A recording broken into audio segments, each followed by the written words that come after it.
그러면서 이제 유치원 때부터 이 뉴욕에서 대학 입시 전쟁이 시작이 된다고 합니다.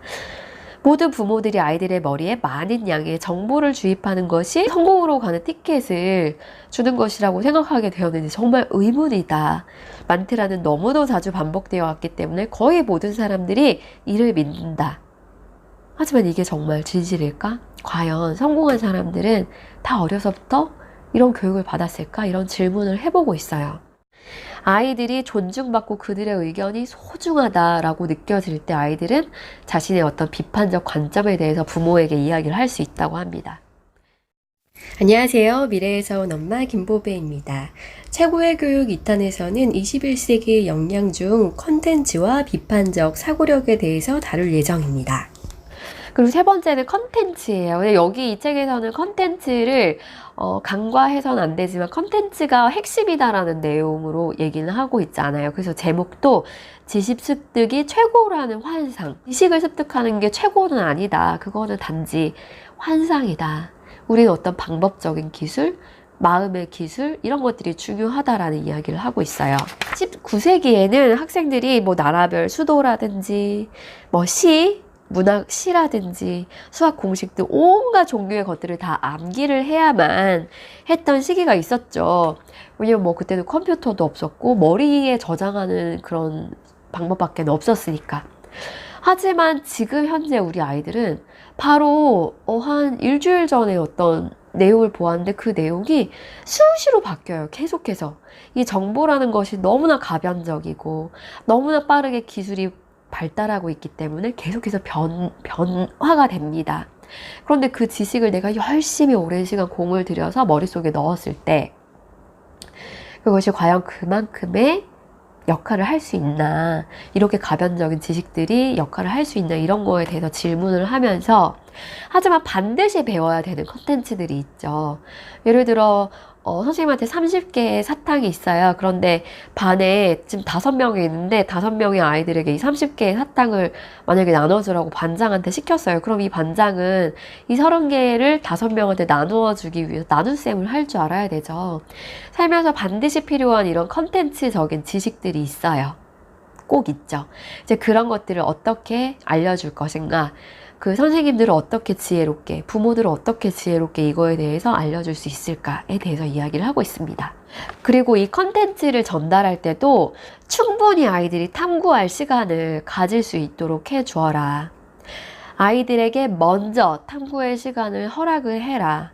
아이들에게 가만히 앉아서 선생님이 그 글씨 쓰는 거를 보거나 아니면 그걸 베끼게 하지 마라 라고 이야기를 하고 있어요. 세상에 대해 보다 깊이 이해할 수 있도록 가르쳐주고 질문을 던질 수 있도록 격려해주고 북돋아줄 수 있는 순간들이 언제나 있죠. 그런 배움은 학교 안에서 교실에 쭈룩 앉아가지고 칠판을 보면서 배우는 컨텐츠보다 훨씬 더 재미있다라는 이야기를 하고 있어요. 솔직히 뭐 태극기 이런 거에 대해서도 뭐 이렇게 우리가 광복절이나 국기를 개양해야 되는 그런 날들이 있죠.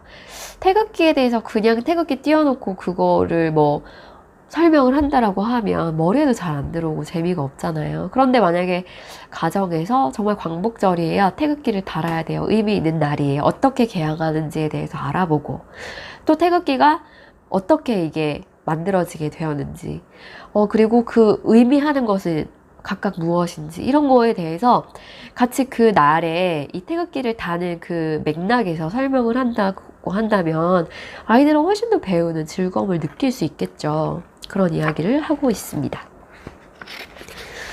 그리고 이제 사실을 넘어서 진실을 찾는 힘, 비판적 사고에 대해서 강조를 하고 있어요.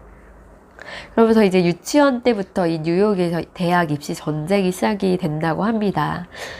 모든 부모들이 아이들의 머리에 많은 양의 정보를 주입하는 것이 성공으로 가는 티켓을 주는 것이라고 생각하게 되었는지 정말 의문이다.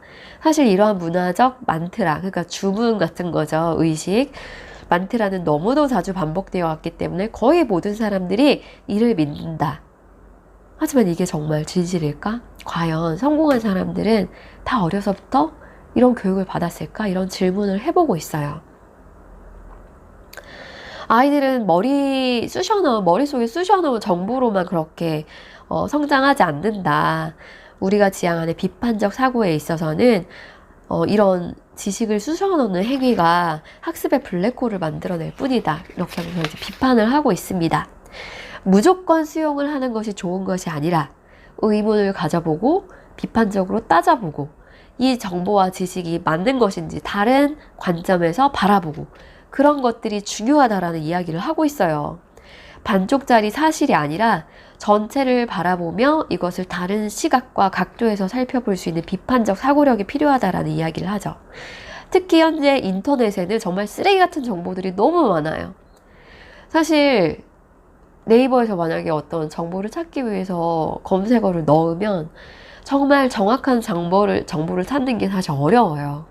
그랬을 때 이제 한 4개, 5개 정도를 찾은 다음에 그 정보들을 한번 비교도 해보고 어떤 정보가 맞는 건지에 대해서 따져도 보고 책도 찾아보고 그렇게 하죠. 그렇게 하지 않고 뭐 하나를 보고 무조건 믿어버리면 왜곡된 정보를 알게 되는 경우, 그러니까 그러니까 진실이 아닌 사실에 대해서 알게 되는 경우도 참 많습니다. 그러니까 보이는 것대로 믿는 것이 아니라 한 번쯤 다른 시각에서 각도에서 살펴보는 게 중요하다라는 이야기를 하고 있어요. 비판적 사고를 개발하는 방법을 245페이지부터 이야기를 하고 있습니다. 비판적 사고를 장려를 할 때 중요한 것 중에 하나가 존중하기예요. 이 존중. 아이들이 존중받고 그들의 의견이 소중하다라고 느껴질 때 아이들은 자신의 어떤 비판적 관점에 대해서 부모에게 이야기를 할 수 있다고 합니다. 네가 뭘 알아? 네가 말하는 게 진짜야? 아유, 아니야 라고 이야기하지 말고 아이들의 의견을 존중해 주세요. 그렇게 해야 아이가 어떤 사실에 대해서 자기만의 관점으로 한번 살펴보고 바라보고 그 비판적 관점에 대해서 키워나갈 수 있다는 그런 이야기를 하고 있습니다. 시청해주셔서 감사합니다. 3탄에서는 21세기 미래 역량 중 창의적 혁신과 자신감에 대해서 다루니까요. 기대해주세요. 감사합니다.